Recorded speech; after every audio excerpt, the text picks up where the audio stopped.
Test 1, 2. Test 1, 2.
6:30, and I'm going to change up the meeting agenda just slightly. We normally do the Pledge of Allegiance at our normal meetings. We have the flags here, so I think we ought to go ahead and start our meeting off with the Pledge of Allegiance. So there he is. We'll wait till Kyle gets here. As a matter of fact, you could lead us in the Pledge of Allegiance now. No. Whenever you're ready. Pledge allegiance to the flag of the United States of America and to the republic for which it stands, one nation, under God, indivisible, with liberty and justice for all. Thank you.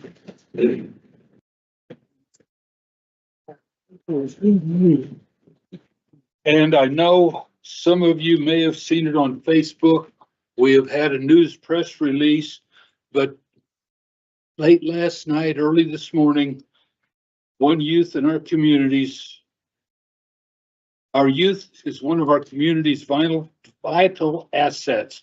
This morning, an act of violence, a shooting, has resulted in the untimely and tragic death of a juvenile female. I extend my deepest condolences, prayers, and support to the family. We, as your city council, along with our city manager and city staff, are committed to providing you with timely information. Right now, we must let our police department do its work and will release information as we are able to do so. As a community, we are saddened and called once again to reflect on what we can do to work against violence, and especially violence carried out against our youth. So we need to continue to work. We are going to be looking at some other options, but we have to somehow get the message to our youth that there are better ways of resolving conflict than through violence. And unfortunately, I know there's sports heroes on the sports fields. They get bumped wrong and they want to fight, and the football players, basketball players, I went to a fight the other night and a hockey game broke out. But, that's been our culture, that we have lost our civility, and we need to try to get back to those roots and that background. So please try to help the youth, try to manage, and try to be courteous to them. We appreciate it. We will continue on with meeting follow-up. You have anything, Mr. City Manager? I do not, Your Honor. Thank you. Does anybody around council have anything? We will go ahead then with the Ford Wyoming Center study update. Mr. City Manager. Thank you, Mr. Mayor, councilors. Good evening. Good to be with you tonight. Council will recall that back in 2021, I believe it was, we had the opportunity in partnership with Visit Casper and OEG to conduct a study, an analysis of the event center and the services provided there, and what it would look like moving forward into the next 40 years of its existence. As you'll recall, back in 2021, that was the 40th anniversary of the Ford Wyoming Center. Here we are, 2-3 years later, and a lot of things have changed since that time, as you all know. Council saw fit in November to ask for an update to that study. And fortunately, we were able to contract with the team that we have on Zoom here tonight and get some data reviewed and updated pursuant to the number of changes that have taken place in the area of the Ford Wyoming Center. We do have our partners here with us tonight as well, and if it pleases the council, I'd like to turn some time over to Zalima and our consultant to go over some of that updated information. Very good.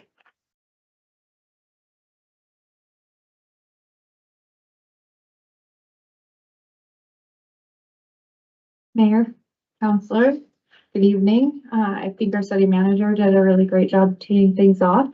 And so I would like to turn the time over to Catherine. She's with Strategic Venue Studies, and she's prepared to give you an update to the study that was originally done in 2022 and provide some options and recommendations for discussion tonight. Hello, can you guys hear me okay? You can hear me? Okay, good. Am I going to share my screen, or do you have the presentation up?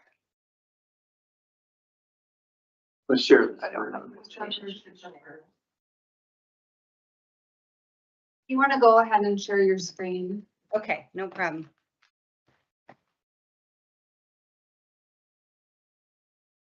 Let's see. Here it is. I don't think I'm allowed to share. I'll need to get permission to do that.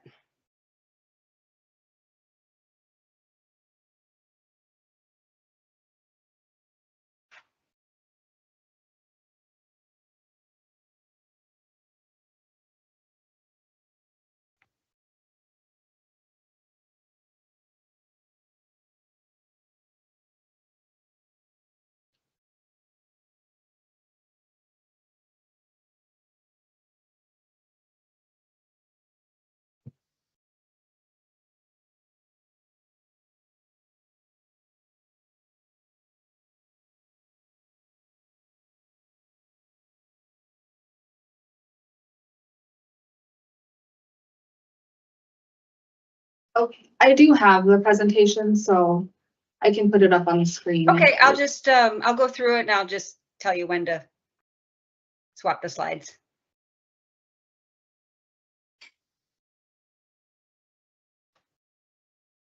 Just let me know when you're ready.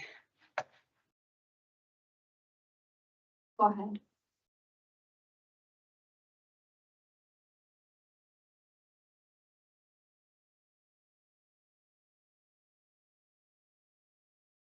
You can go ahead. You're ready. Okay. I'm looking at the second slide here. Oh, great, I can see it now. Perfect.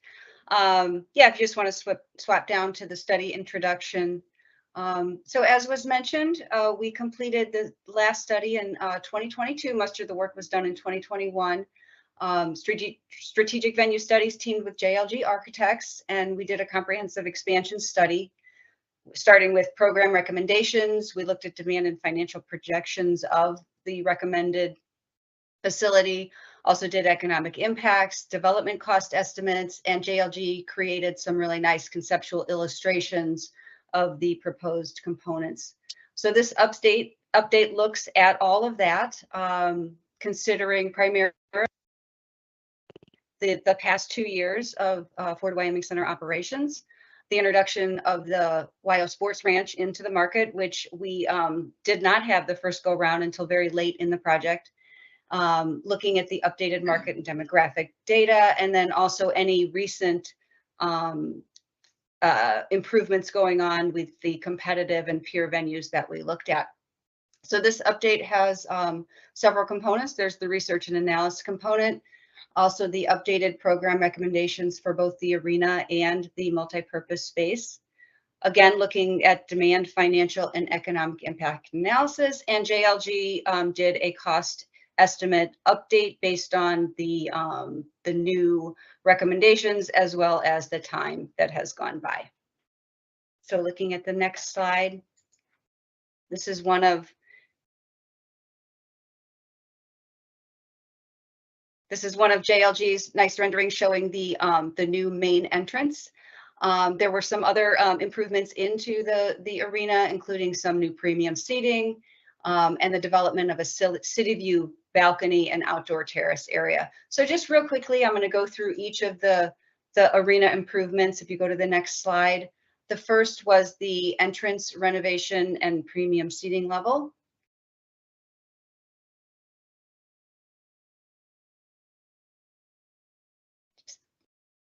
Here we go. And this one put in a second level by the main entrance, which added some VIP seating in a club and also some club seats and a loge standing area for approximately 300 new seats.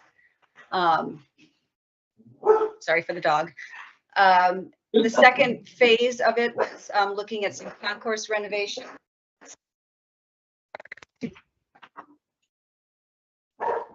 Looking at concourse renovations, which included concessions areas, expanded restrooms, the addition of family restrooms, and some other items that were not included, a new ticketing office, cash room, security office, and a first aid. The next phase was the Rockstar Lounge and City View Club, which would be expanding the Rockstar Lounge and adding a City View Club, which was a indoor-outdoor terrace, expanded the seating to around 210 seats on those two levels compared to around 112 seats currently in the Rockstar Lounge. The other final component of the original study was the multi-purpose building. And this was a 20,000 square foot multi-purpose hall connected with a 6,000 square foot junior ballroom, which would work together for a variety of types of events. This would be connected to the Ford Wyoming Center with an interior connection, but would be a building. So that was the last study. And then jumping into the market demographics and some of the analysis that we did in this update. The market has remained relatively stable over the past couple of years. The biggest change was the unemployment rate. Like much of the country, unemployment has gone down. Its peak COVID rate was 11.4%, and it has remained low under the pre-COVID rate of around 4% in 2019. So unemployment has remained relatively low. All the other indicators have remained steady: population, household income levels, et cetera. Next slide shows another component of the infrastructure for visitors, the lodging inventory. That has remained stable as well. There's been one economy property that has closed over the past 2 years, and there are a few projects underway. One is under construction for a 100-room Hyatt Place, and 3 other projects are in the planning stages and permitting stages that could add up to 374 rooms to the Casper. We also look at airlift, which in terms of the annual passenger arrivals and departures, again, that has improved from the COVID lows, but is still yet to reach its pre-pandemic levels, but it seems like it's on its way to getting there, just a little bit slower of a rise. Then the next, the Wild Sports Ranch. So this was the big change in what we looked at. Its anticipated opening is very soon, 2025.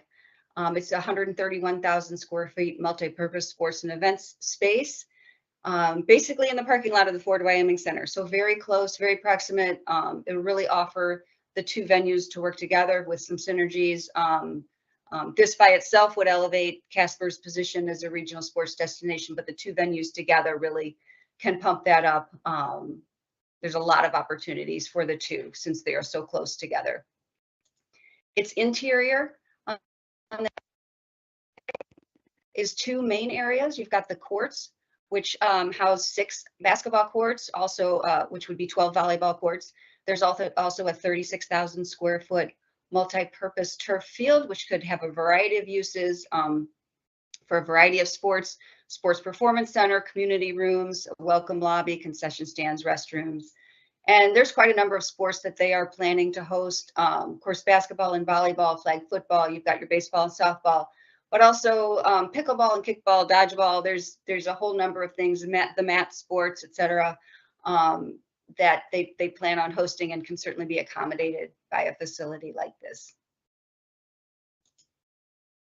So as I mentioned, the 2 together can really work together, and there's interest on both parties to do that.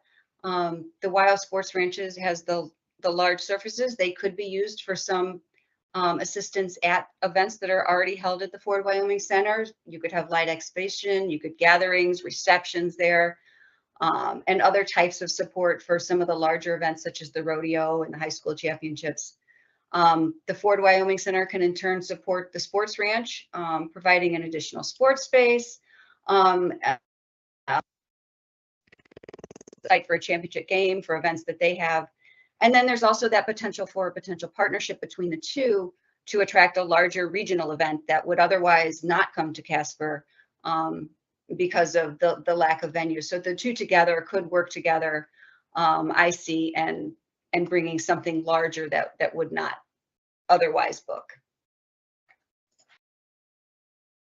So in the original study, we looked at competitive event venues that were within a 500-mile radius of Casper.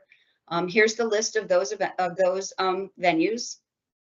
range in size. Fort Wyoming Center is one of the smaller, except in terms of its seating capacity, but in terms of its flat floor space, it was the smallest.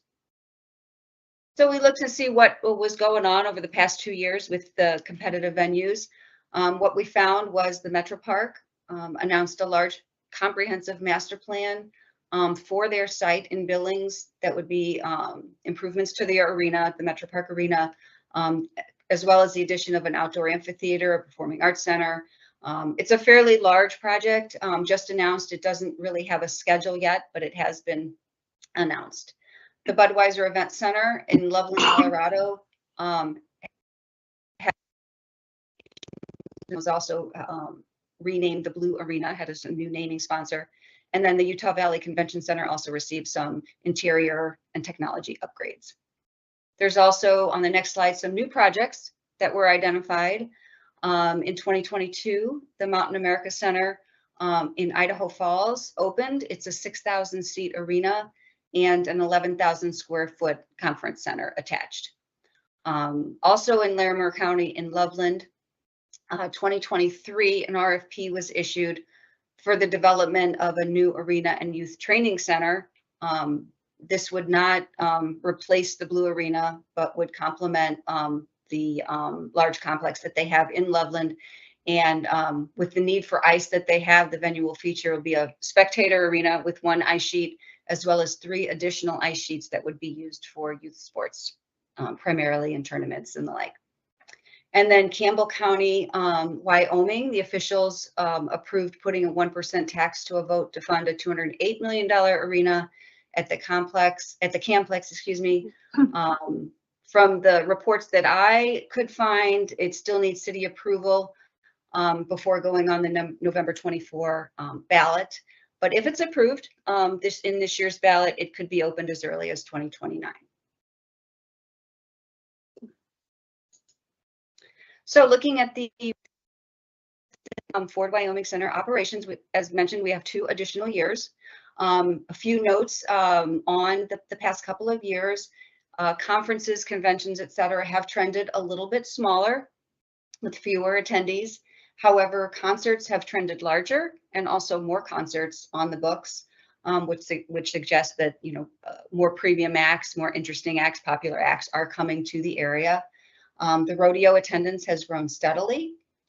Sports competitions, your cheerleading and basketball, wrestling competitions, they've seen increases in both the number of events as well as the number of attendees. And then overall attendance has rebounded from its pandemic lows and reached its highest level in 6 years. Looking at the historical financials, the growing revenues, the increased attendance, et cetera, they has grown the revenues. Expenses have been relatively stable, and that's really allowed the overall net loss to decrease steadily over the years, from its high of almost $1 million down to around $828,000 in fiscal year 2023, but nice decreases throughout. So the expansion options, we looked at basically the same options that we had in the first study. The 3 main parts of the arena renovation would be the main entrance and premium seating, and then the concourse renovations. Those could be 2 standalone events or 2 standalone projects, or combined. The City View project we considered as not as a standalone project. It would never be done alone, but it is only presented when we look at the full arena renovation scenarios.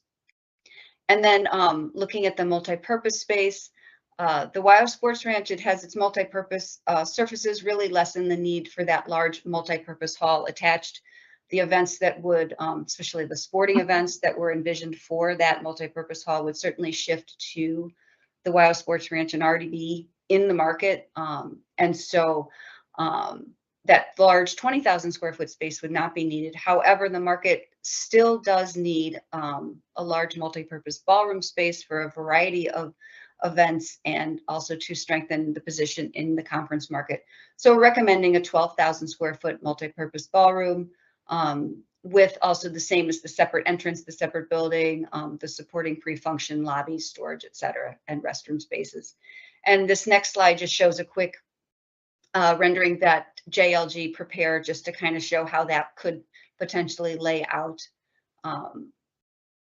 with a large space. It would have several divisions so that it could be used as meeting space, ballroom space, et cetera, maximizing its flexibility. But then it would have the support, its own support, sports spaces and circulation, pre-function, and restrooms. So recap of the potential renovation scenarios, we looked at 6 of them. And you can see here we've got scenario 1, which we call the full arena renovation. Scenarios 2, 3, and 4 are sort of picking pieces of those with the main entrance, premium seating, and concourse on number 2. Scenario 3 is just the main entrance. Scenario 4 is just the concourse renovations. When we get to 5 and 6, 5 is just the multi-purpose ballroom. And then scenario 6 is the full renovation, including all the full arena as well as the multi-purpose. So quickly, just looking at some demand notes, as I've mentioned, the Wild Sports Ranch will capture most of those, if not all of those sports competitions that we had envisioned for the renovated multi-purpose center from the original study. But with these events already in the market, we do project that they will be able to join forces for that, at least one large sports competition that would otherwise not come to Casper. So a smaller multi-purpose hall would attract fewer regional meetings and conventions than originally anticipated.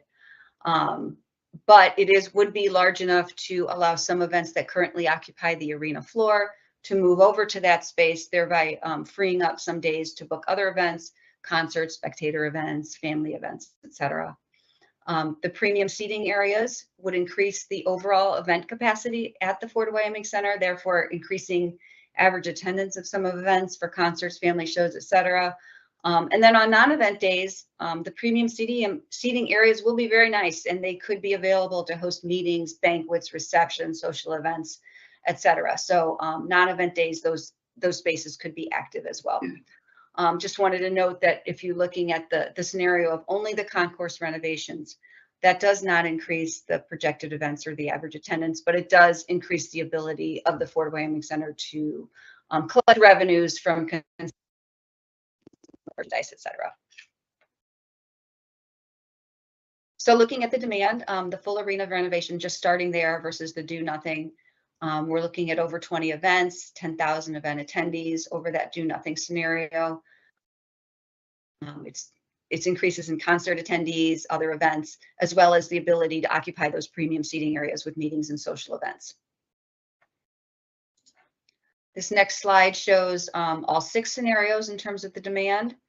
You get the bump up with the multi-purpose center with additional conventions, trade shows, etc., plus the ability to move some events out of the Fort Wyoming Center to free up for more concerts, etc. And the room nights associated are at the bottom of the chart there. And we'll have all this at the bottom as well with the full summary slide. Looking at the financial operations, where you are now at just over 800,000 subsidy, the full arena scenario would allow the subsidy to decrease by around 470,000. Scenarios that do bits and pieces of the arena renovation are slightly less. When you get to scenario 5, then you're looking at a larger subsidy because the multi-purpose space would be more expensive to operate than the revenue that it would bring in. And then the full arena and multi-purpose, you still get that decrease in the subsidy. However, it's not quite as much as if you did not have the multi-purpose space. Looking at the impact, next step is taking all of these revenues and spending and doing the economic and fiscal impacts. This is our slide that shows how that's done. Collecting visitor spending at the venue and outside the venue, putting it into the in-plan model for Natrona County gives you the economic impacts. And from those economic dollars coming in, we calculate the fiscal impacts. And so here's the summary of the impacts.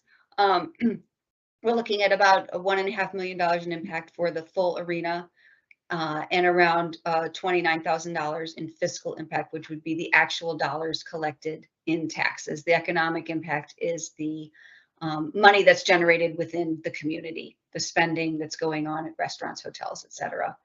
The big bump up comes with the addition of the multi-purpose hall, because that would bring in additional visitors versus more local attendees that would be attending at the arena events.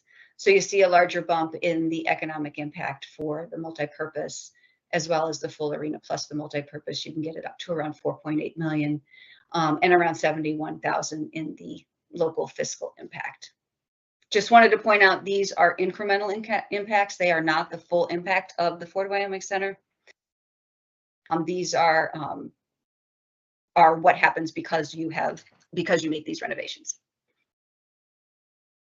So JLG prepared the budget summaries for each of the 6 scenarios.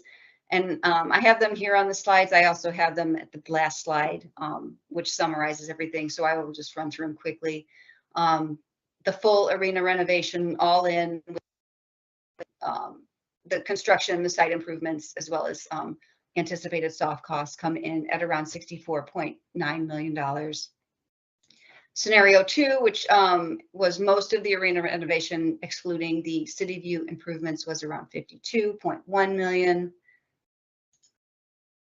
Just the main entrance and premium seating, so not including the concourse renovations or the city view, was around $41 million. And then if you just do the concourse renovations, that's only a $12 million cost.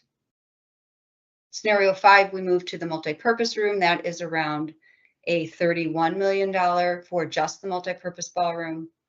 And then the final scenario 6 with the full renovation and multi-purpose is around $94.9 million. So as promised, here's the slide with the with all of those numbers for each of the 6 scenarios, as well as the do nothing scenario. So you can take some time to digest that. And if you have any questions, I'd be happy to answer them.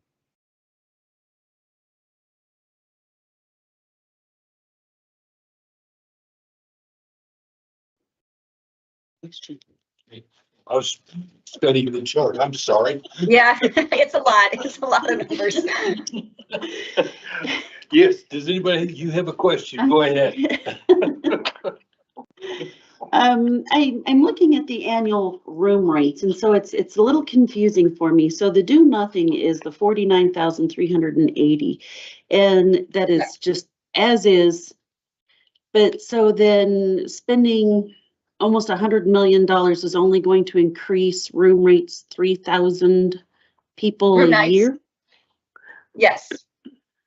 So if you're looking at, yeah. So looking at the events that come in, people that come in, I mean, a lot of arena events do not generate, you're not getting a lot of people coming in, non-locals that are going to come in and stay overnight. And again, it's a small multi-purpose hall, so you'd be looking at a lot of people coming in, but a lot of them would be drive-ins. They would stay overnight. There's a lot of assumptions that go into that. So even with the multi-purpose hall, you're looking at around, 4,000 additional room nights.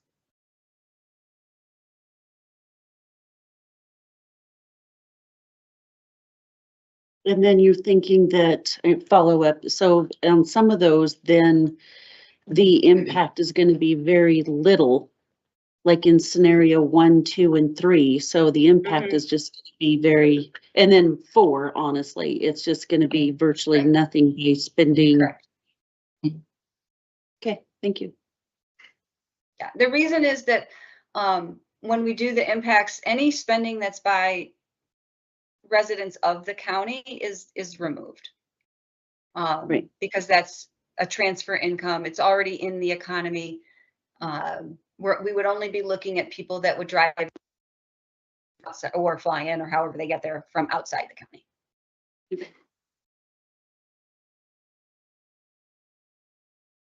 Any other questions? Kyle? Thank you, Mayor.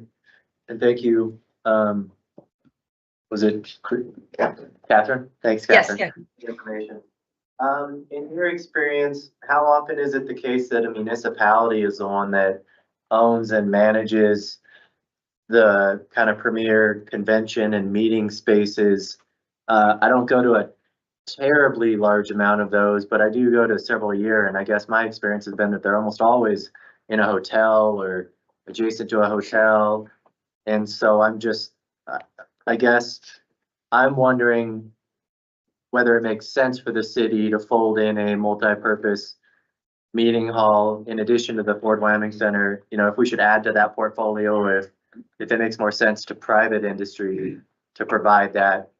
I'm surprised with the three other projects that are kind of in the permitting and planning process. I'm surprised one of those potential future hotels isn't trying to capitalize on that gap in the market that we have currently.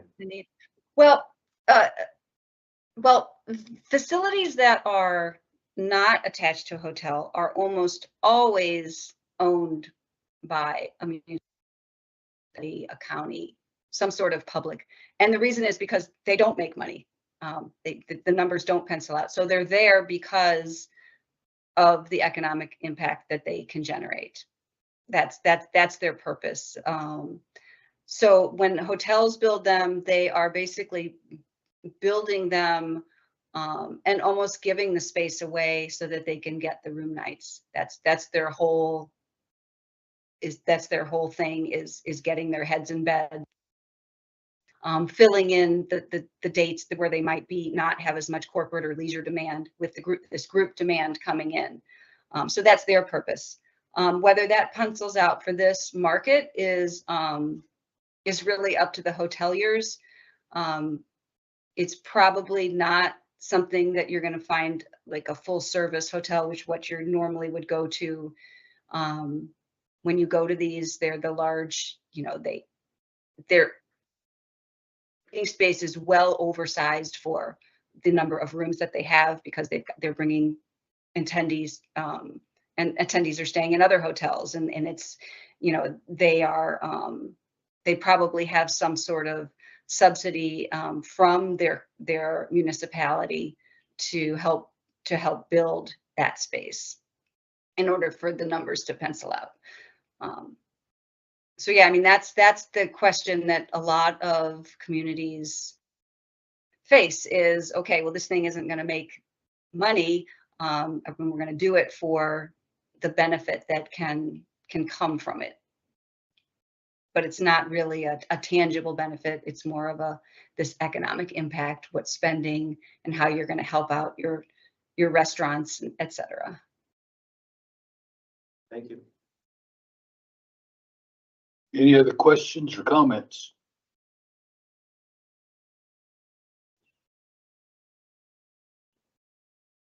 Amber? Carter, from your perspective, what do we do now? I think that we have better information in front of us than we did the first phase of the study.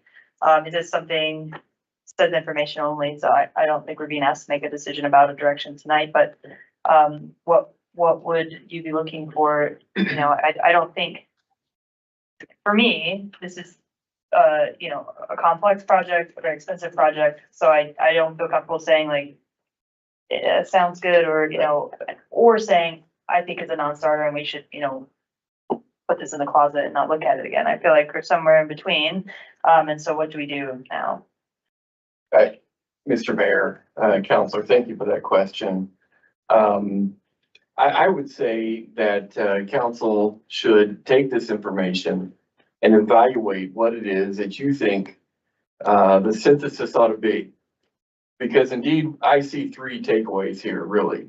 And that is, number one, we are learning that there really is no silver bullet answer to get rid of the subsidy that the city has commitment to with regard to operating the Fort Wyoming Center. So that some may view as bad news. However, I think there is a silver lining, and that is that we do have options as it relates to pushing down substantially the subsidy that we have committed to. And you can see that, if you will, in referring to this key consideration summary here. If you look at the 824,000, that's essentially our commitment, if you will, our best case scenario. And I would say that's probably the best case scenario we've seen in a long time with regard to the subsidy commitment that we have to the Ford Wyoming Center. And I certainly attribute that to Zulema and our partners' work with regard to making that number look as good as it does right now in comparison to years past. If you key that number against the other scenarios going in the right direction, if you will, across the page here, you can tell what each scenario and what investment scenario will do to our subsidy. So from that standpoint, while it will cost some money, without a doubt, we do have options to push that subsidy down. The third takeaway I think that you need to evaluate against is how comfortable you are doing nothing for the foreseeable future in terms of living with that level of subsidy into the future. And in my estimation, I would say that essentially is a measure, if you will, of what it is that we can anticipate over time. While I have a lot of confidence in what OVG is doing and with respect to what Visit Casper is doing, I don't think you're going to see a huge pivot with regard to the number that we're looking at right now, 824,000, without doing something in the future to help the event center, the Fort Wyoming Center, continue to be relevant and continue to be competitive over the next several years. Yes, I do think Sports Ranch is going to be a wonderful synergistic partner, but I don't think that's going to necessarily yield substantial declines in the subsidy in and of itself, without some commitment to do something to the property. And so the question that I would say you need to evaluate is, what does council want to do with this information? Where do you want to go from here? Council, you're right. We don't need that information tonight, but I do think we need to have some direction at some point in the near future in order to really make a difference with regard to how business is conducted up at the Fort Wyoming Center. The one thing I was going to ask about as well, if it's okay. Thank you. One thing I think we need to look at as well, though, is we have a big commitment with the police station. Yep. We have a big commitment if we're looking at replacing Fire Station 1. And I am concerned that with those two commitments, I think that, well, the scenario 4 really gains us nothing, which is only 12 million. You start looking at 40, 50, 60 million. That's quite a chunk of change to come up with when we're looking at those other two commitments. And I think that's where, and I don't know whether it's at this budget session or maybe towards the fall, but getting a newer council as well to look at how do we want to try to proportion those three and Metro. You've got 4 major construction projects that we're looking at, and I think that needs to be taken into consideration. And I'm not sure how the public would stomach spending another 40, 50, 60 million on the event center when we're still looking at Metro, fire station, police station, which are really kind of the more core public government services that we're supposed to provide. So I think that's a discussion we need to have in amongst all of that. That's my 2 cents worth. Mr. Mayor, do you mind if I add to your thoughts a little? Go for it. One of the other things that council needs to keep in mind as well, and maybe I can get Zulema's help in explaining this a little further, is with regard to, let's just say we all are enamored with the do nothing scenario, right? And we decide we're going to do nothing with the building. That doesn't mean that we have the luxury of doing nothing with the building. If you see what I'm saying. Oh, yeah. The physical plant right now has needs that have to be addressed at some point in time. And we know that because of the work that Zalima and her team did with the facilities analysis that you all requested, which was wise to do just a couple of years ago, actually. And the event center certainly has a space in that assessment that suggests there are needs that need to be considered here soon as well.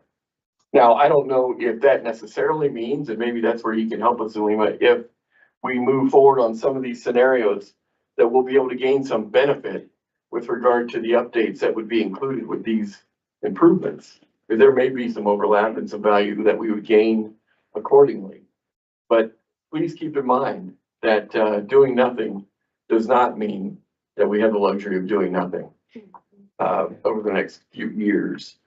And so do you mind if I turn some time over to Zalima to walk us through that a little bit? Well, you brought up, and along that same line, kind of the follow-up to your follow-up, so to speak, is once you brought that up, which you're right. Did any of these scenarios include any of that maintenance that we need to do of the big maintenance projects? So that's kind of the other thing, is that maybe the 52 million only winds up being an additional 40 because we've already got to spend 12. So that's kind of what I would be interested in as well. And then when Zalima gets done, you okay with that, or did Yeah. you want to ask a question first? I can wait. No. Go ahead. Thank you, Zalima. Counselors. I think we could point to two sources of data that could help us sort of vet this out a little bit closer. So first, JLG's estimates do include a line for deferred maintenance. You'll see that in each of the scenario estimates. And that is how they try to capture through a percentage basis what a general expectation should be on deferred maintenance that has gone on in the facility over time. In addition to that, we have the data from the facility condition assessment that was provided in 2020, and I believe it's going around for you to see. And you will see that the numbers are staggering. We're talking tens of millions of dollars that condition assessment reported in needs in 2022, the year that it came out. And by 2027, we're talking additional investment. I think in total, it's somewhere above $30 million in, immediate, which we're calling, 2022 to 2025, needs to major building systems at the Fort Wyoming Center. So I think it's important to note that, with the facility condition assessment, we know that maybe not 100% of that work needs to be done. There's some additional analysis to see what condition some of those systems are truly in, and then determine what really needs to be replaced, rather than just assuming that all systems that have exceeded their useful life will need to be completely replaced. I would suspect that the JLG deferred maintenance estimate it probably varies depending on the part of the arena that needs to be improved. I can tell you from the work that OBG hires out in terms of facility maintenance and the work that my buildings and structures team does for the facility in terms of facility maintenance, there are significant deficiencies in the fire protection system and the plumbing systems and the sewer systems and the electrical systems that will need to be addressed at some point. And the good news is, particularly with the concourse renovations, we're essentially gutting all restrooms, redoing a lot of the plumbing associated with the restrooms and the concession stands. So that should completely update and, improve those areas to where they're ready for another 40 years of life. So we could do some additional homework to try to compare all of the data points that we have and come up with some estimates. But that's what we're going off of, is that we know there's deferred maintenance, probably in the tens of millions of dollars that need to happen in the next 5 to 7 years.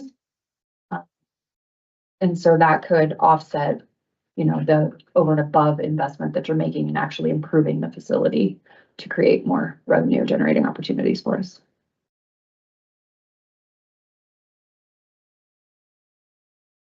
You would be next, Jenna. Thank you.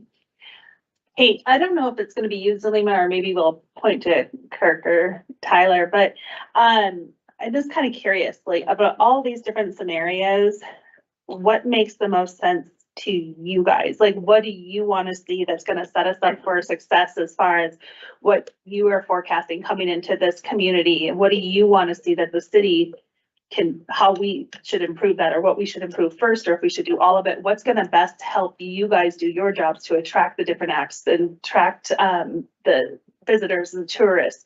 Like, what do, out of all of these, is there like full on, or is there something more that you want to see? Or what would you be like your top three kind of thing, just so that we're all kind of headed in the same direction and we're not having to go back and redo because we should have done, or, you know? As Tyler makes his way down, I want to start the conversation, if I may, Mayor, by saying, I think it depends what sector you're in, right?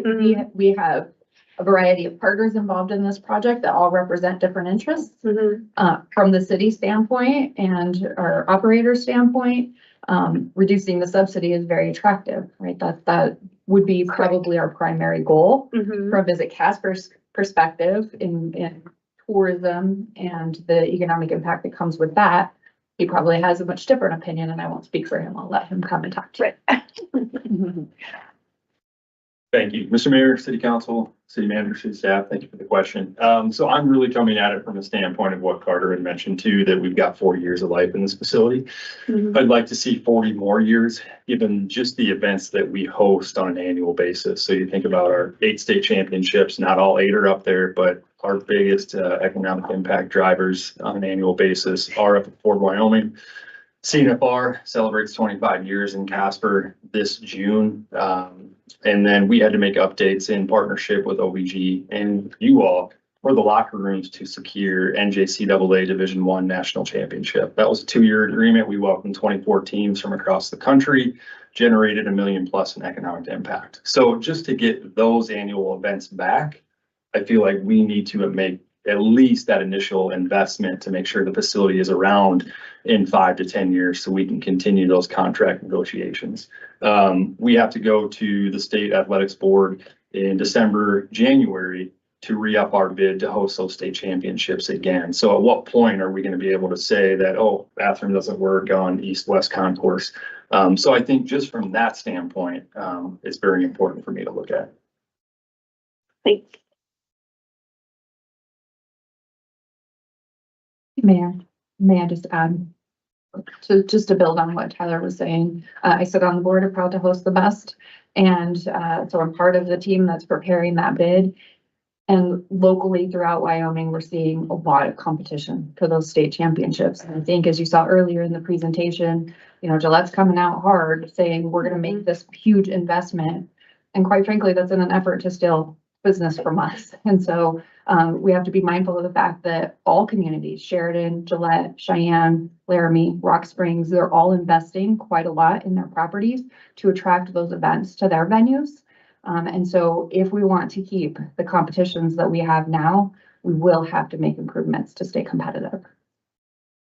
Thank you. My question was to say we had $100 million just sitting in the bank looking for a place to spend. And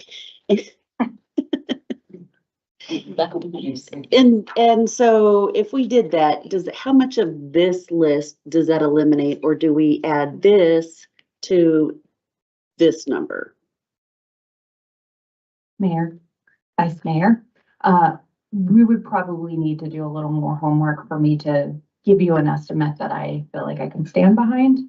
That being said, we do know that the plumbing systems would be almost completely upgraded. Fire suppression would be almost completely upgraded. All of those things would have to be brought up to code once we tear into the building to a certain level, right? So we have some confidence that it'll take care of a majority of that deferred capital, actually.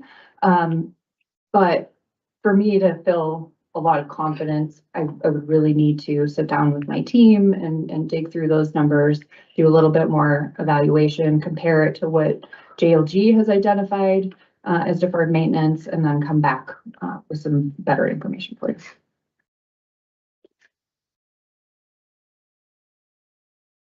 Kyle? Thank you, Mayor. Do we still have Catherine? Question for her. Can you hear me, Catherine? Yes, yes. Perfect. Could you please highlight for me the difference between scenario one, the full arena renovation, and scenario two, the entrance and the VIP concourse renovation?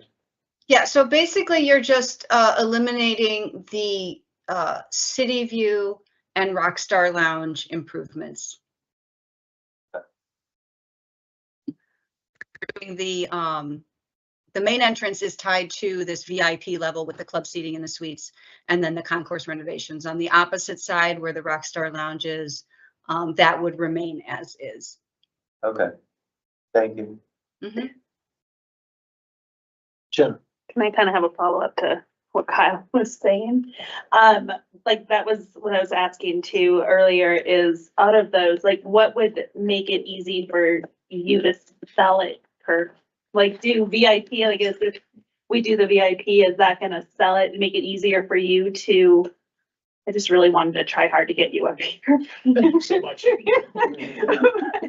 But what makes it easy? What improvements would make it easier for you to sell it to the public and to get those out of town people that we're trying to bring in? Yeah, thank you for the question, Councilor, Mr. Mayor. So much of that comes down to experience and what the expectation of people coming to concerts is, not only from a patron standpoint, but also from these touring acts that are going all over the country. Mhm.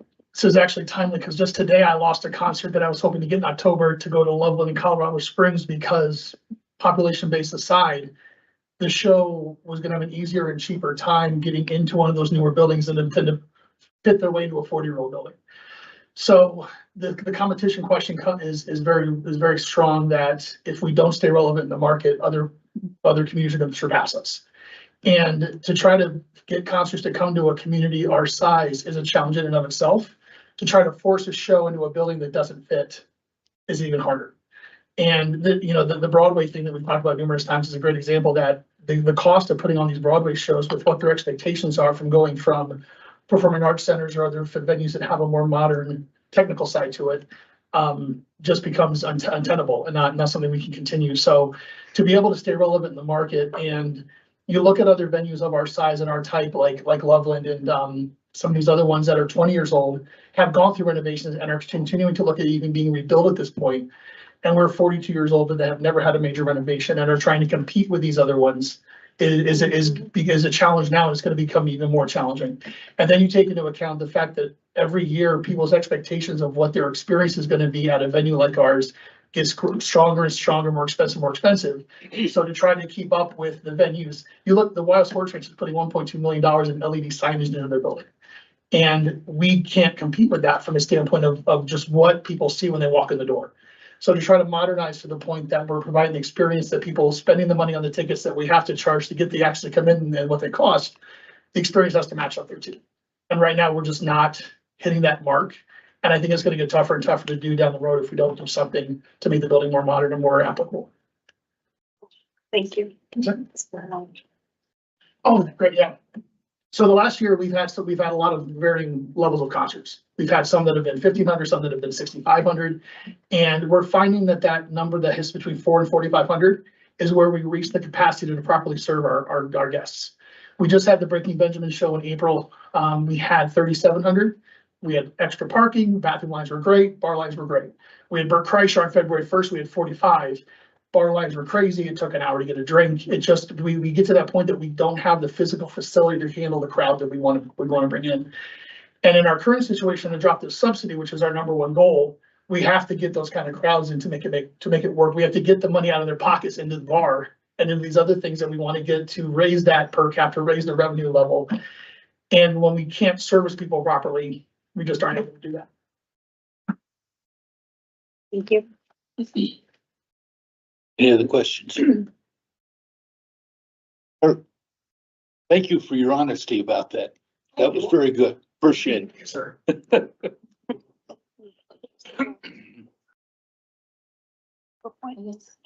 Not cool. Oh, Yeah, maybe not a question, but maybe just a couple of comments. I mean, Gillette let voters decide. And I was just reading about the Colorado Convention Center, and they did something similar in 2015 and are gonna be starting new renovations on the convention center down in Denver next year, it looks like. So you were kind of pondering what might voters think, and it seems like this could be a question worth asking. I think dropping the subsidy makes sense over the long term, but the degree of investment, I mean, it takes a while for that to wash out. So the more compelling argument to me is actually the service provision, you know, as a resident here and wanting to stay modern and attract the business that improves the quality of life here as a Casper resident, but also for businesses in the area. We're going to have so much development, and it seems like particularly for that area up there, that modernizing and staying relevant is important from a community perspective. And so I think that maybe this is something that the voters might like to be able to have an opinion on directly.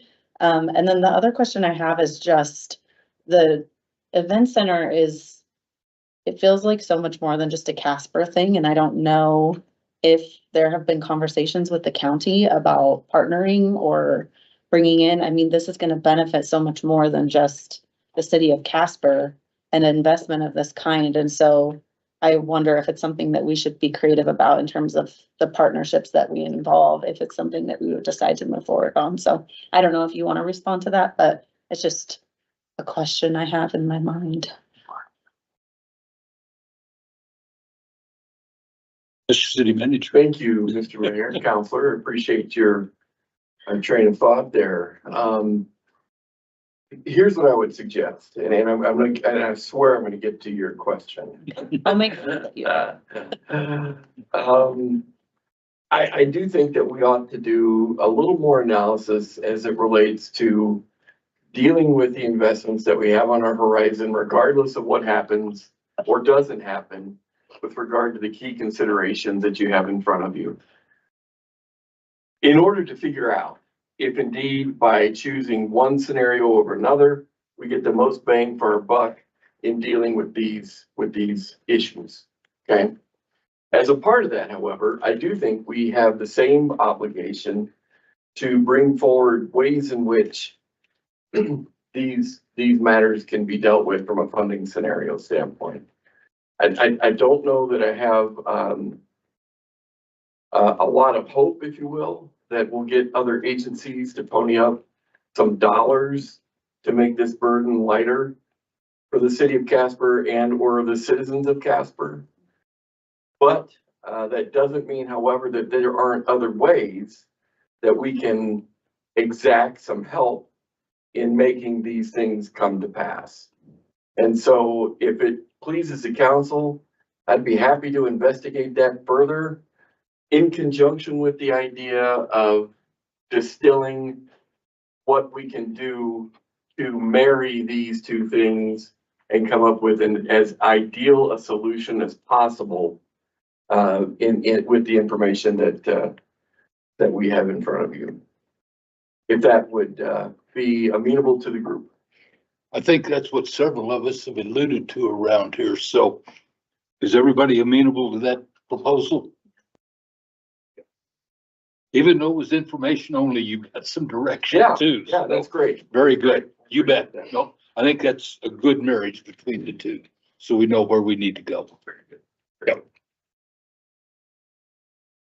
Any other words of wisdom, Ms. Lima? Thank you. And thank you, gentlemen, too, Tyler and Kurt. Appreciate it. Thank you. Open container area. Thanks, Kath. Thank you all. Bye-bye. Oh, yeah, I'm sorry. Thank you.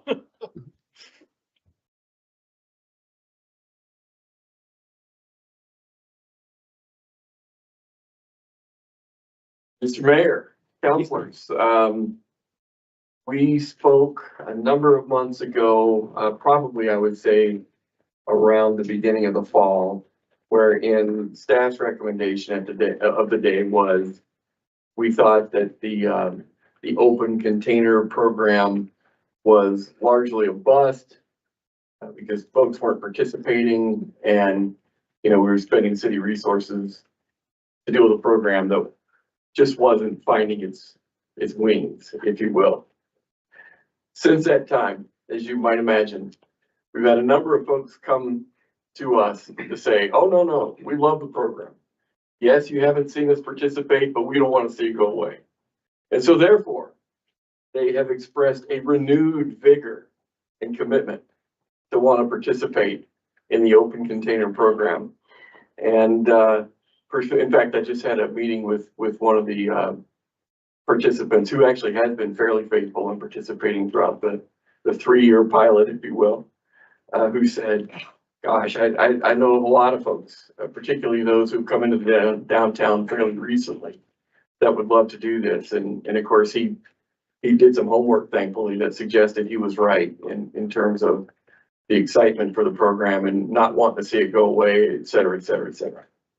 So we are coming to you tonight to say it sounds like that we have a number of vendors and potential participants that really want to see the open container program during the time period of Memorial Day through Labor Day remain in place so that they can take advantage of it and hopefully add to the vibrancy and the energy of the downtown area that we all hope to take place with the initiation of this program. I think it's been 3 years that we've had it in place. I would suggest, however, that by so doing, that we keep the area from a map standpoint relatively the same, which essentially extends from the office all the way down to the Himalayan, if I remember correctly. We can bring that map up so you can see specifically. We will continue with the signs that we've fabricated over the years that tells folks don't pass here with open containers, et cetera, et cetera. I would ask, however, that the burden that the police department has endured to patrol the area, thank you, Amanda, to patrol the area be somewhat relaxed, if you will, which is a bit of a double-edged sword, because if indeed this does take off and we have throngs of people walking around downtown with open containers, invariably, we're going to need support from the police department to keep everybody safe and make sure folks are following the rules, et cetera, et cetera. No underage access. You know what I'm talking about. And so I recognize that if this is a real exciting program and people do use it and vendors use it and so on, we're going to need police presence. I just think that's going to be invariably the case. However, in the meantime, I would ask for your understanding if there doesn't seem to necessitate that kind of presence, that we don't expect it or require it. And so if we have that understanding amongst ourselves, then I would say let's give it another try and see what happens. Understanding that if indeed it doesn't take off and it isn't supported, it remains a waste of time to try to lift off the ground every single year. But I expect that it probably will be supported well and add to that vibrancy that we've been looking for. I ask a question. Go for it. Just out of curiosity. So I know like Cheyenne down there, their DDA that they have, they do, and they have it all year long is how they have their open container. And it's from 10 to 12 or 12 to 10 p.m. So in the afternoon. Same as what we're doing, beer, wine, plastic cups, that kind of stuff. So I'm curious to see too, like how much security, how much police how much money are they spending on that kind of service? And is it really necessary to have that much patrol down there? I mean, can we do it relaxed and then see what happens, see the participation and let it do it? I just hate to take any of it away from businesses who have put in a lot of money into their downtown businesses in order to have people to add to the vibrancy, like you're saying, and to cultivate that downtown area, which is everybody's been working at doing. So we just make it a little relaxed and kind of see on the police thing, see if it really needs to cost as much as we're putting out on the police. If there's, I mean, if there becomes issues, definitely, you know, but kind of not that maybe as much as what we were doing. Because like Laramie does it too. They're open every day. They have it from May 25th to the 29th of October, in the same time frames. So, and I just don't hear about them having too many issues either. So not that we expect it. You know. Mr. Mayor, Counselor, I think that's exactly what I'm suggesting. That's what, We kind of take a wait and see approach as it relates to the presence that might be needed or may not be needed and respond accordingly. Mhm. I think we're saying the same thing. Yeah, okay. I just wanted to make sure. I thought Yeah. that's what you were saying too, but. Yeah, no, I think we're saying the same thing. Absolutely. Any other questions? Randy? We cutting out the new brewery we just approved? And do they care? Mr. Mayor, Counselor, you might have to remind me which brewery we're doing. Signet, Signet. it is one block west. I feel like it's on just Yellowstone. outside of this. Right, Oh, okay. Bullhorn Gotcha, or gotcha, Yellowstone. Um, If they ever going through all that work, maybe we should see if they're gonna try to be in on it, because we're gonna have to go a little further, right? I think we'll work. Mr. Mayor, Which street? Old Yellowstone. It's on Yellowstone, but I think it's just past Oak, so it's like just the block outside of our. By the Mercer House. it would essentially extend our neon green line from, is that Elm to Oak. Oak? Thank you. I can't quite read the language there. I'm having the same issue. It's right on the corner of Oak and Yellowstone. Okay.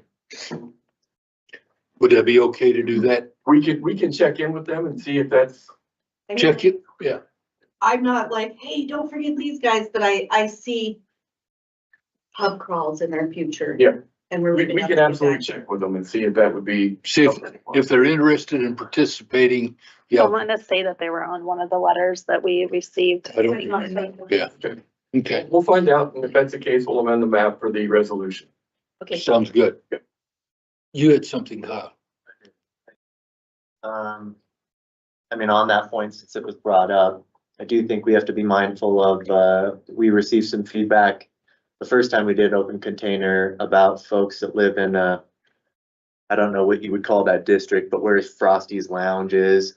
We got, you know, the longtime patrons of Frosty Lounge and even some of the ownership there, I think were a little upset that they weren't included in the open container, and my rationale for not including them at the time was that they were a couple blocks away from what I consider Art Walk, or kind of central kind of gathering downtown. And also there's that 5-way intersection right there that are just, don't see many people voluntarily walking through. And so just something for us to be mindful of. If we're gonna extend 2 blocks west to capture Signet, it's gonna be a lot harder to justify not going 2 blocks south to connect to Frosty's and those other folks. And then I think we're really opening up a can of worms with it, you know, drastically expanding the area at the same time we're pulling back on enforcement services. So just something that we need to be mindful of. I'd love to have a conversation with the Swan family over at Signet to see. I don't personally see a ton of people walking up Yellowstone from like the Yellowstone Bar, Bullhorn Brewing area to get up there, but I just want us to be mindful of that. I had one other one before that came up, but if you come back to me, I'll think of it. It does present a challenge. So I was gonna say too, but I don't think Frosty's isn't considered one of our borders, and this is specifically for downtown area in Old Yellowstone District, and being that Signet is, even if they want to participate, that's just all downtown area. That it was targeted to do, you know, with Art Walk and David Street Station and that vicinity, just to put a point on that. And I mean, it's a safety concern having people walk over Collins, which is much busier on the other side of the office. Just wanted to throw that out there, but this is for the downtown area, the DDA map and Old Yellowstone District. They're not on that. And then it's for downtown. my other thing. I think it's, I guess I would just love to see our marketing and communications team spend a bit of time on the messaging for this if we end up going ahead, which it sounds like that's the direction we're going.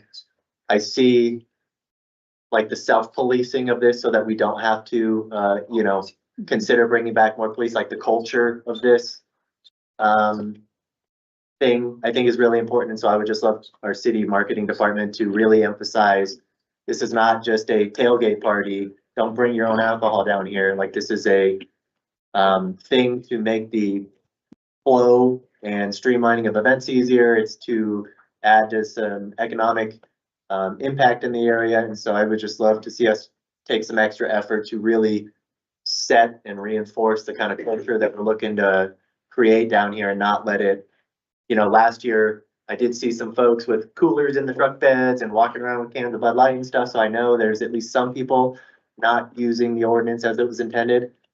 You're always going to have some outliers, but I just really want to push for a strong, do what we can to create a culture that we're trying to aim for and not be lax in that regard. So clear signage, clear messaging from the city, from the police department. I would just like to see us step up our effort a little bit in that regard as we're pulling back. So.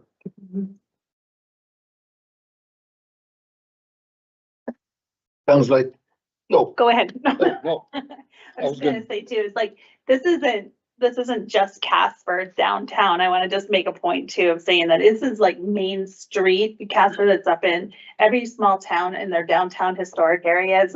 That they mostly all have some form of open container during the summertime because it promotes a downtown living. That's what Main Street does, is they promote downtown shops, living and the vibe and everything that's there. And that's what, like it or not, that's what draws people down to and makes things historic downtown in the area and drives the economic development. So it's not uncommon. A lot of them do that. Laramie, Lander, Wyoming outside of it, it's a driver for those businesses too.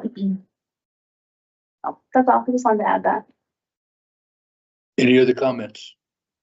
Basically, it looks like, is it Signet, the place that's, yeah, but I guess check and see if they're gonna be involved. If so, we go ahead and go that direction. I am a little hesitant about going, and I know you mentioned Frosties, but I would be hesitant about having people drinking beer and crossing that intersection the way it is.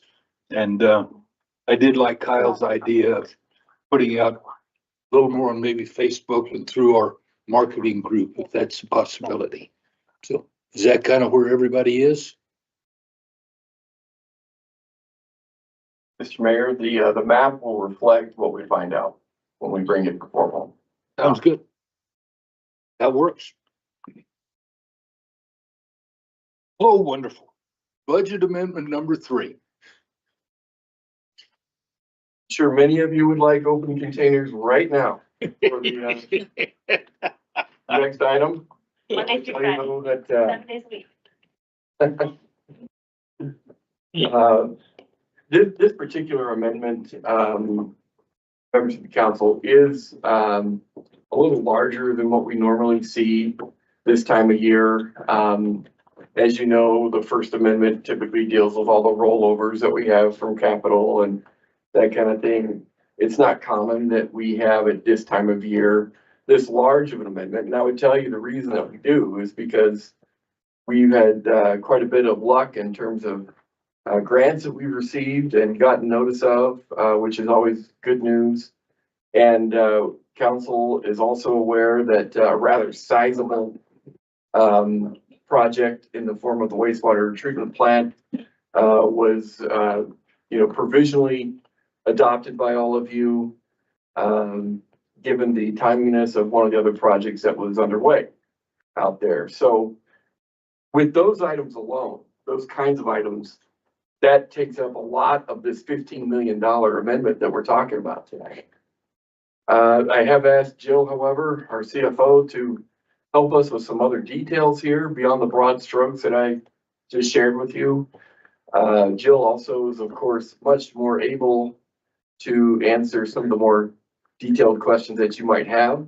And that is our purpose for tonight, to make sure you're comfortable with what it is that we're proposing to amend our budget with in this third amendment tonight. So that, of course, will be coming forward in a future meeting for formal adoption if you allow us to move forward. And so with that, if I could turn some time over to Jill. That would be wonderful. Thank you, Mayor, councilors.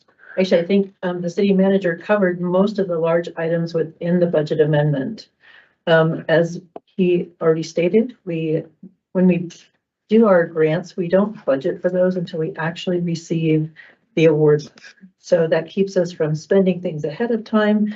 It makes sure we're not supplanting anything. So we do not put them into the budget normally until we receive that letter, and then we come back to you with a budget amendment. Most of these grants that are in the budget amendment have already been discussed with the council, so hopefully there's no surprises within it. There are two that are fairly large that I would just like to point to make sure that we are okay with those. We have one in the River Fund. So the Isaac Walton Reach is a river restoration project. That is a grant-funded project through the Bureau of Reclamation.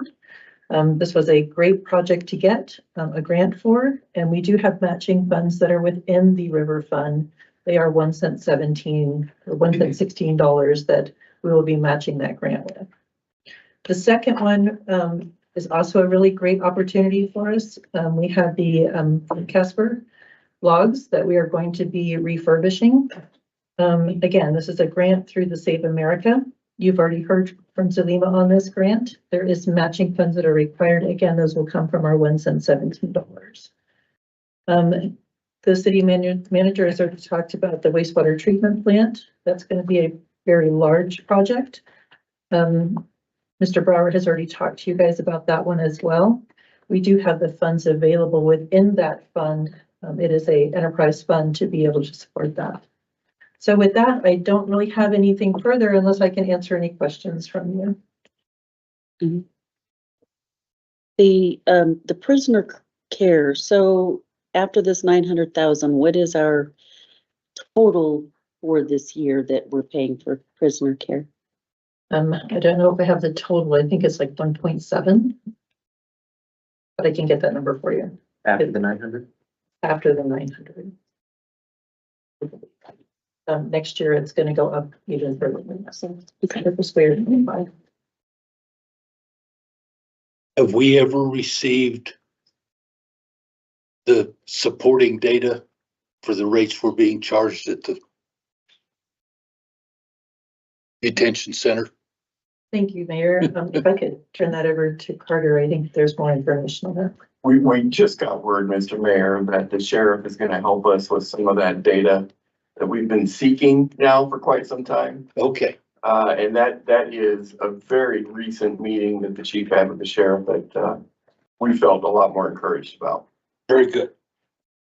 I knew we had been concerned about that and just thought I would ask. Yeah. Any other, oh, go ahead, Kyle. Thank you, Mayor. Thanks, Jill. I think you were alluding to it at the beginning and kind of talked about it. I guess something that I was struggling with as I was reading through this, and I've kind of struggled with during every budget conversation, is the idea that, when folks read the headline that, we're this budget amendment, sorry, I don't have it right on hand. I don't know what the total is altogether. 15 million. 15 million? Yeah. 0.6. And what were the revenues? Okay, so 15 with net budget impact of 7. So can you walk me through it like a fifth grader, and hopefully other people will benefit as a result? But my understanding is that, for instance, the river, 1 cent 16 was 2 years ago, a couple years ago. And so my understanding is that this council, or it would have been a previous council probably, had allocated a certain proportion of the 1 cent to river funding. And so that, as it was collected, went into a river fund and has just been sitting there for a couple years until an appropriate expense presented itself, in this case, getting a large grant that we provide the matching funds. So is my understanding in line with, the reality of the situation. That a lot of these are the result of kind of, pigeonholing money for a specific purpose and then kind of biding our time and waiting for the moment that we can maximize that contribution to the fullest extent. Is that fair? That is fair. Actually, with the river fund, that was its entire purpose, was to be a repository for funding that we could utilize to do, matching funds for grants. So the river project is a very large project, to do river restoration throughout the city. With the ones at $16, we did put away, I'm gonna estimate this, I believe it was $1 million. That money has been sitting in the river fund, waiting for an opportunity like a grant to be able to match that grant and provide that service. So each fund has a different purpose. So the general fund, we wouldn't necessarily put money away like that, waiting for a project. We would use that on recurring expenses that we have for government services. So different funds do different things with their money. Our capital projects fund, we do put our 1 cent dollars into that one, and we then allocate it out over years to do different projects that become necessary or that we're looking to do. So to answer your question, I don't know that there is a one answer for every fund, but you do have a good understanding of what our purpose is for that fund. Thank you. And as a note along that line, because we have that money there, it's just not sitting in a checking account someplace. It is in an investment account to where it is making us money. So I want the public to understand that as well. And when we see that we are spending money from capital, that money is also being invested to grow those accounts as well. So we don't have money just sitting around not doing anything. We have our money making money. So I want the public to fully understand that part of our accounting and our banking as well. Because I think there are some that think that it's just buried in a coffee can down at the old city hall. But no, we actually have it invested someplace. So I wanted to make sure that was clear. Do we have any other questions or anything about the budget amendment? I think we're good. Thank you, Ms. Jill. Appreciate it. You betcha. Council conflict. I guess, did you want to introduce the attorney or do you want? Attorney? Heck yeah, that would be great. Or- Just real quickly, this was a request from council to get a bit of a primer on conflict and what conflict of interest is and how it should be deployed and so on. Eric has put a lot of work into putting that primer together and with your blessing, I'd defer to Eric. Great, thank you, Carter, Mayor, councilors. My intent for this evening is to give him a high level overview of the laws that govern conflicts of interest regarding council members. And as I was going through this, I realized that I really lack the ability to make this a riveting or a very interesting topic. So please bear with me because it is important. I also realized that at times I would use a PowerPoint, but this just does not lend itself very well to a PowerPoint, and my PowerPoint skills are very lacking. So what is in your packet are just copies of the statutes that are applicable to conflicts of interest, as well as Casper City ordinances that have been adopted as part of our code of ethics. And just to be clear, I'm going to focus solely on conflicts of interest. There are other areas in the code of ethics and code of conduct that apply to council behaviors, but that I guess could be a topic for another day. The other thing I would direct you to as well is your council handbook does have a section in it that goes into some detail discussing conflicts of interest. And the Wyoming Association of Municipalities put out in 2014, and from my review, it appears to be fairly up to date, does a much better job in a little more entertaining way of kind of walking through a lot of these things. So if you want to take a deeper dive into some of these issues, those would be two areas that I can certainly direct you to, or we could get you those links. But starting off, the concept of a conflict of interest seems pretty straightforward. Merriam-Webster Dictionary defines it as a conflict between the private interests and the official responsibilities of a person in a position of trust. And reading that, you'd say, yeah, that's pretty self-explanatory. But alas, we have a much more robust scheme of regulations that deal with conflicts of interest, starting with state statutes, going to Casper city ordinances, and lastly, but not least, some Wyoming Supreme Court case law that delves into some of these legal issues. Within our Wyoming state statutes, there's really two titles that address a conflict of interest. One is in Title VI, and these are really criminal penalties, and the one that I would start off by underscoring is the conflict of interest with regard to public investments. And this is actually very narrow in scope and addresses the investment of public funds, but because you as city councilors can direct or appoint individuals to make investment decisions on behalf of the city, you are bound by this statute as well. And what the statute requires is disclosure if you have any interest, pecuniary or otherwise, in any of the financial institutions that we may be investing in. So I believe that as part of your annual diligence, the city requires a disclosure of financial interests, and that disclosure you'll see is kind of a common theme throughout this. And so once you disclose that and you refrain from making any decisions directly tied to those institutions, you're compliant. Violation, of course, since it's a criminal statute, is a misdemeanor and is punishable by up to 6 months in prison and a $750 fine. Moving through the statutes, there are in Title IX is the public official kind of code of conduct within Wyoming statute. And in 102, it has a list of definitions, and I won't bore you with walking through those. But then in 913-106, it talks about official decisions and votes, which I think is very pertinent to what you all do. And basically, it states that a public official shall not make an official decision or vote on or an official decision if the public official has a personal or private interest in the matter. It does go on to state that you must individually weigh the conflict against your right to represent your constituents.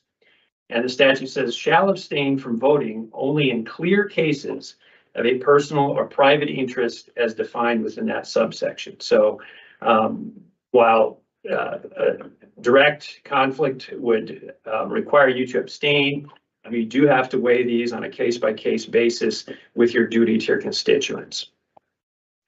Goes on to define a personal and private interest as an interest which is direct and immediate as opposed to speculative and remote, and is an interest that provides the public official a greater benefit or a lesser detriment than it does for a large or substantial group or class of persons who are similarly situated.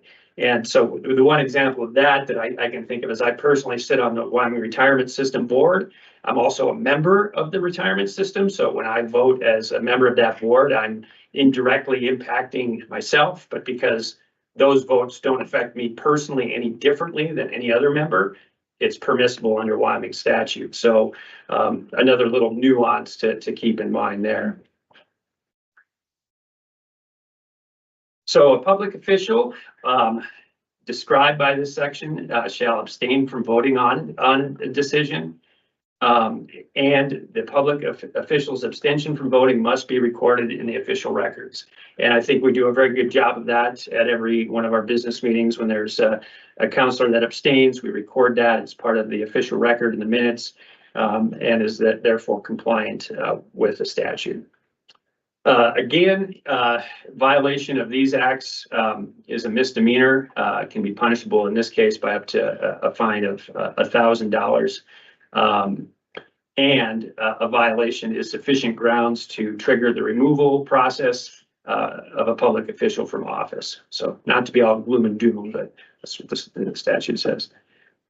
So that is really the state statute level of regulations. And I would say that the city of Casper has gone beyond those parameters with the adoption of our code of ethics. And those can be found in Municipal Code Chapter 2.60. And there's a number of relevant sections in that chapter. There's definitions in the .010. There's misuse of office in .040, and then official decisions and votes in .050. And what you see if you compare statute to our city ordinance, a lot of the language that we have in our city ordinance is directly tracking that which is in statute.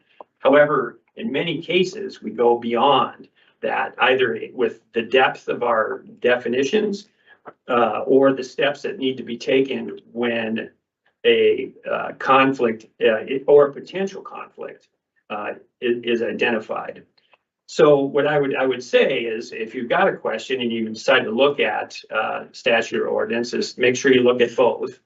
And then when in doubt, and this is kind of maybe the key takeaway, and I think many of you do a really good job of this already, when in doubt, consult my office or the city manager and get our guidance on it.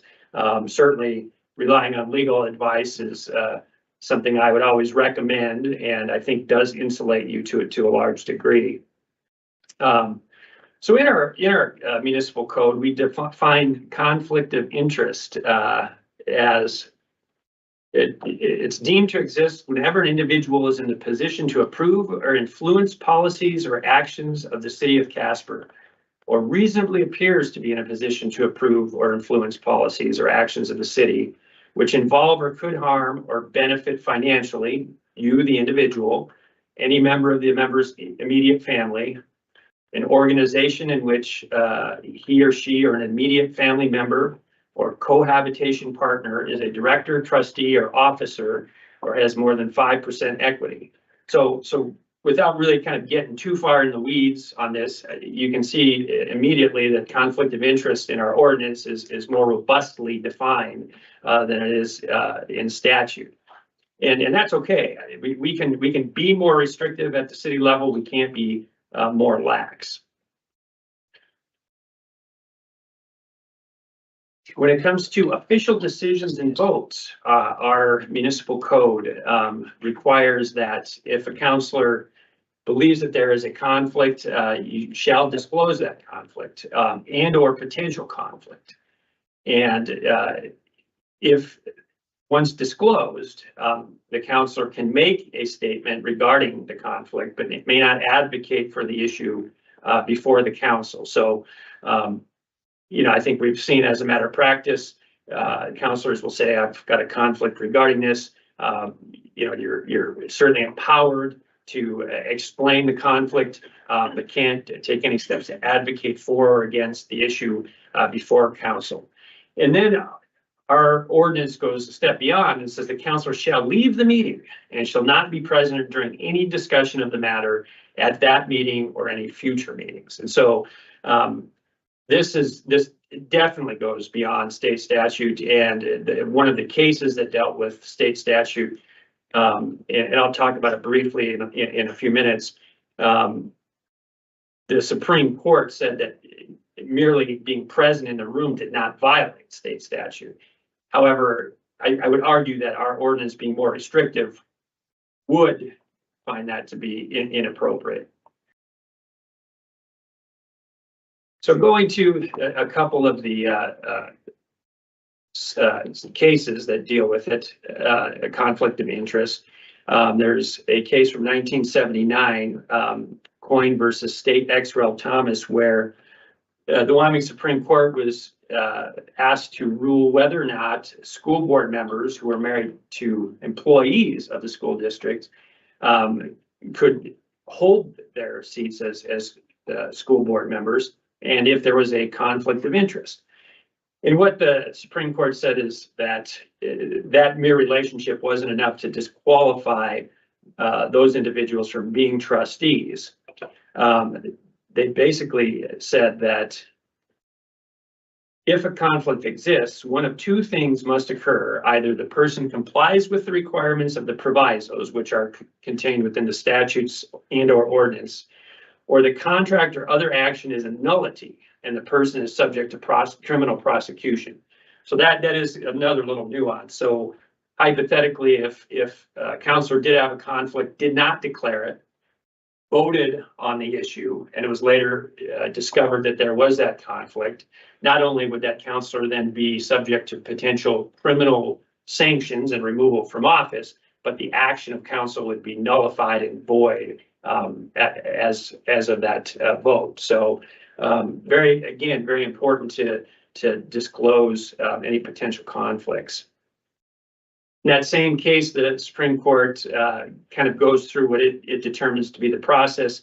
One, must disclose the interest absent themselves during conversation and consideration and vote on the matter, not attempt to influence the parties to the matter with reference thereto, and take part in no part in the future execution of the matter. So I think that adds another little nuance there. So even if you declare conflict and you absent yourself from the discussion, I think it's imperative to remember not to go to fellow counselors, not to go out even in the public and advocate outside of a public meeting, either for or against that particular item, because that could potentially run afoul of these conflict of interest rules and regulations. The last case that I'll talk to you about briefly is Kronline versus Eddington, and this was a Supreme Court case from 2001. And this was a case where a declaratory judgment action was brought forward challenging annexation and the issuance of a liquor license. So ironically, the town attorney owned property that was part of the annexation and had an interest in the business that was seeking the liquor license. And there were citizens who brought suit alleging that this was an impermissible conflict of interest, and thus the annexation and the issuance of the license were both void. In short, the Supreme Court went through an analysis and said, no, the town followed the annexation procedures. That was valid. And the town attorney at the time had disclosed the conflict, did not provide any advice, although he was present in the town hall meetings when discussion and a vote was taken. They held that to not be problematic and upheld both. But again, our ordinances do go beyond what's in state statute. But in that case, I don't know if I'll read the whole thing. It's a fairly long quote, but it's kind of interesting. They cited a quote from a case in 1940, which involved the county commissioners of Natrona County versus Casper National Bank, and the Wyoming Supreme Court kind of described conflict of interest thusly. They said, it is a well-established and salutary doctrine that he who is entrusted with the business of others cannot be allowed to make such business an object of pecuniary profit to himself. This rule does not depend on reasoning technical in its character, and it is not local in its application. It is based upon principles of reason, of morality, and of public policy. It has its foundations in the very constitution of our nature, for it has authoritatively been declared that a man cannot serve two masters, and is recognized and enforced wherever a well-regulated system of jurisprudence prevails. It goes on a little bit, but I think the takeaway for me there is that you don't need to be an expert in the nuances of the legal analysis of these things. If you have a gut feeling that you think you have a conflict, disclose it. If you have questions, come to us. Let's talk about it. These are going to be very fact dependent. They're going to be, we're going to have to analyze them on a case by case basis. And you know, I think it's just use your gut instincts. So again, that's a very high level overview. I can certainly get into more granular detail. I'm not sure you all want that. But at this point, Mr. Mayor, Council, I would entertain any questions anyone here would ask. I know, Vice Mayor, you had mentioned you had a question. Can you explain when it's appropriate, the difference between abstaining and recusing? Mr. Mayor, Vice Mayor, so abstaining, the way I read that is to abstain from actually casting a vote. And so if you're recusing yourself, or I mean, I guess we could mince words a little bit, but if you identify a conflict or a potential conflict, then I guess you need to recuse yourself from any of the conversation. And under our ordinance would be to recuse yourself from the actual physical presence in the room. And of course, if you're not here, you're going to be abstaining from voting. So I think when we have issues, and this oftentimes will come up when we have a consent agenda. And I think a good example is say a counselor has a reimbursement on there. Well, there's no discussion on that issue. And so there's no reason to leave because there's no discussion. And so I think clearly declaring basically the conflict by announcing that you're going to abstain from voting on that particular item, I think is sufficient under the statutory constructs. But if somebody were to say, well, hey, I want to pull that off consent and discuss it, then I think at that point, the council would have to physically remove themselves from the room. Any other questions? Comments? We thank you, Mr. City Attorney. Thank you, Mr. Mayor, and also for staying awake. It was riveting. It was riveting. I was on the edge of my seat through the whole thing. Could you talk for another little bit more? You want to repeat that again? I didn't understand it the first time. Oh. Speak to you in a minute. Looks like we are down to the agenda review. Do you have any comments? Well, Mr. Mayor, thank you. The only thing I really have is to give you a heads up with regard to a couple agenda issues, I guess you'd say, for the next couple of weeks. As you're all aware, the week of the 28th is when we plan to come forward and have a more in-depth conversation with you about the budget for fiscal year 25. As all of you are aware, because you've all been in these meetings before, this is the opportunity to not only hear what the themes are with respect to the design of the budget, but also to allow the opportunity for discussion about any element that you'd like to converse about as it relates to ultimately passing the budget, which would happen the third Tuesday in June. Normally we would have that discussion next week, the third week in May, but given the travel plans for many of us to go to Washington next week and visit with the delegation about funding we hope we can get from them or with their help, you graciously postponed that discussion for the following week. And so, Mr. Mayor, part of that would mean that you and the Vice Mayor will not be in the meeting in person, but rather via Zoom or whatever team, whatever it is at this point, and for that participation. And that really is important. And along those lines, I have checked with our previous mayor, and he said he would be overjoyed to host and chair the meeting that night. We're gonna make all important decisions. We may get back and find out we're all out of a job. We're gonna pass all kinds of legislation. There you go. Just remember, don't sign anything that the city attorney can't get you out of. That is true. Okay? Very good. Is there anything else No, along those sir, lines? that's it. Yep. Then we will go for council around the table. Ms. Haskins. Yeah. Oh, then we can start over here. No, I really don't have a lot. Thanks for letting me skip out for my band concert last week. I believe I have public health on Thursday, but part of me thinks they rescheduled that, so I'm not sure. But I don't have anything beyond that. It was like this. Not sad, but it was. So. Council Gamble. Perfect. All right, I had a DDA board meeting last Wednesday. We discussed our recent strategic planning and our new focuses now that the David Street Station venue has its own separate board. I solicited input from that group on the open container ordinance, because I knew we'd be discussing it this evening, and I received several comments in favor, none opposed, for what it's worth. The Downtown Development Authority and the Downtown Casper Business Association, they held a joint mixer last Thursday. I wasn't able to make it, unfortunately, but I understand they talked about homelessness, priorities for downtown, what they would like to see. Just making sure that we're aligning the city, aligning with kind of the thoughts and feedback of the downtown merchants and property owners.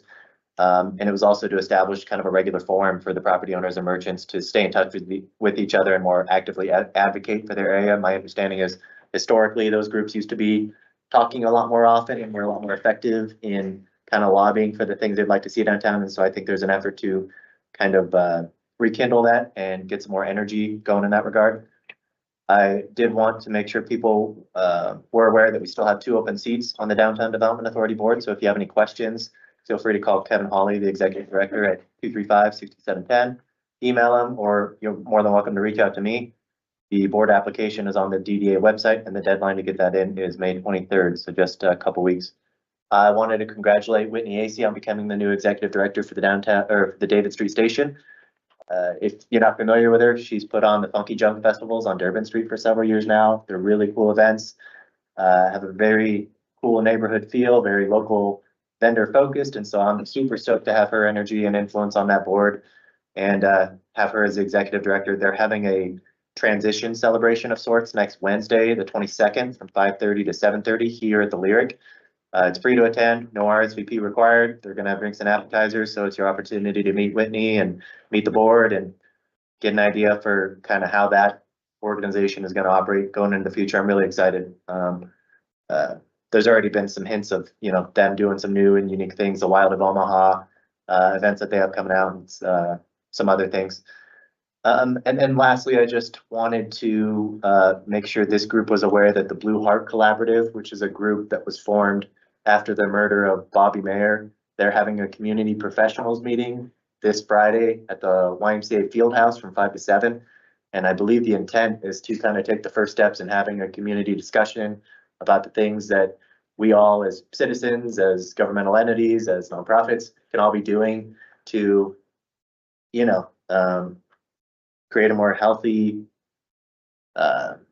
community. And, especially in light of the other loss of life last night, I think it's important. I'm certainly going to try to attend myself, and I hope some other colleagues here and also just anyone else out in the community, if you are a community professional, whatever definition you might use for that, I hope you show up and offer some insight, or if there's anything you can contribute. 5 to 7 Friday at the YMCA, and then they'll be having more of a youth-centered conversation. I apologize, I don't have that right on hand. June 7th from 5 to 7, also at the YMCA. That's my understanding is geared more towards the youth. So if you have youth that any of these incidents have affected them to any extent, I'd encourage them to show up June 7th from 5 to 7 and give their feedback at that forum. That's all I got. Thanks. Thank you. Thanks. Just a couple things. I've got LGBTQ advisory meeting on Friday. The Homeless Coalition meeting was rescheduled for next month. I think I'm right about that. And then did you mention the cleanup? I did not. Okay. Next week on Thursday from 5 to 7, 5:30 to 7:30. I'm not sure which one is right. There's the downtown cleanup and you can register online. So for anyone who can join, that will make you ready for summer. Very good.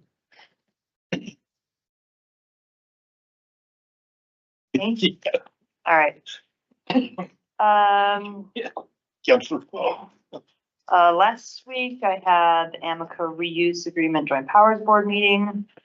Approved our budget there, got an update from Three Crowns. That continues to go well, their efforts to reduce their subsidy at that facility. Got a good trajectory there. Nothing super remarkable in the budget. It's relatively similar to what you've seen in years past. Also had the opportunity to go on my airport tour. I know a number of you recapped that in your last update, but I'll just add, I appreciated the opportunity and, the folks from the airport taking the time to show us around a much larger facility than I understood in terms of the amount of, property that's there and the variety of uses that they've got, that they manage, out there. It's really a great tour. I was really happy to be able to see the scope of, that operation. And let's see, I also have LGBTQ advisory on Friday. Thanks, Kyle. I'll try to attend, what's it called? The Blue Heart Blue Heart Collaborative. Collaborative, that day as well. And then, we have tomorrow the police block party at David Street Station in the afternoon and early evening. So come check it out. And from what I understand, Metro will be there with some dogs. So even better, come meet some dogs and adopt one. All for me. Counselor Jensen. Perfect. I'll start with that too, block party, but it's Happy Police Week. So Happy Police Week from yesterday until the 18th. So come on out to the barbecue. They're gonna do burgers, I think, right? What they said, hamburgers Yeah. and stuff. Let's see, I attended the mixer for the DDA and the DCBA.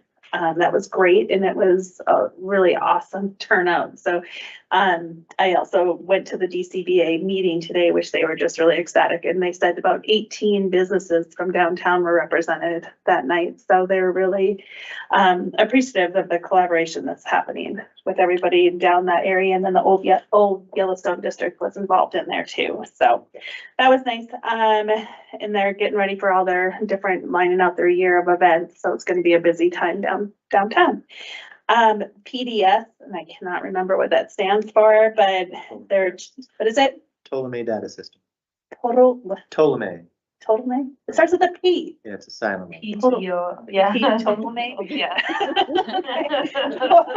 Ptolemy Data System has a chamber of business after hours on Thursday. So, and they're on West First Street from what I remember. And that is it.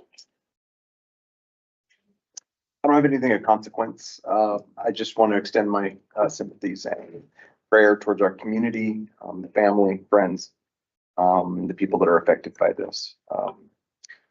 When I heard about it, I continued to be frustrated where we're at and what's going on in our community, as everybody is. And I think we have to continue to figure out collaboration and the work that we need to do. It hurts me as a social worker, it hurts me as a counselor. And a youth worker for 20-some years that we continue to face these things that happen very regularly in big cities, and it's bled over to us. And so there are no easy answers. Collaboration works if we work together. We put aside people that want money, ego, and turf. We get rid of those. We start to really truly learn to work together for the betterment and the health of our community. So. And we'll continue to work towards that with all of us up here. But my heart goes out to our community. Thank you. Ms. Vice Mayor. I completely agree with Ray's statement. We definitely as a community need to do a little bit better with our youth. I've got the Thursday's government meeting and rec board meeting. So that's all I've got this week. Haven't had anything here. Next week is a busy week for me. Not really, we're in DC, aren't we? Gonna miss several of those. Yeah. That's it? That's it. Okay. Yes, everybody, make sure you come out for the Police Week celebration at David Street Station Wednesday evening. I would like to offer a personal apology to the police department because I missed the swearing in the other day. That was strictly my fault. I didn't have it written down, and I apologize to all of you and the entire department for missing that. So I wanted to pass that on to you. Beyond that, I had a meeting with the governor last Wednesday. We discussed funding. We discussed the the issue of people being bussed in here and the continuum of care for those people coming here for substance abuse, things along those lines, and contributing to the homeless issues that we've got here. I also have that meeting Thursday, mayor commissioners meetings, and then yes, we'll be out of town going with the city contingent to DC next week to meet with our delegations there to try to enhance our grant applications for the police and fire departments to hopefully help those folks out with their financing and maybe some ideas for recruiting. I think that's about it. One other thing that I would like to bring up is about 4 years ago, I guess it was, we passed a resolution or an ordinance actually licensing massage therapists. And we really haven't reviewed that to see if that is working, if that's been an effective program or anything. And if the rest of council would be interested, I think we probably ought to investigate that and make sure we are actually doing some good along those lines and not just creating a bunch of extra work for city staff and the licensing. You all are okay with that? Could we get that put on a work session agenda? Can we get that done, Mr. City Manager? Absolutely. Very good. Thank you very much. That being said, the next meeting will be a regular council meeting next Tuesday, and the former mayor, Mr. Pacheco, will be conducting that meeting because the vice mayor and I will both be out of town. So we will see you in 2 weeks. Good night. Thank you for coming. Good night. Okay, buddy. Your call.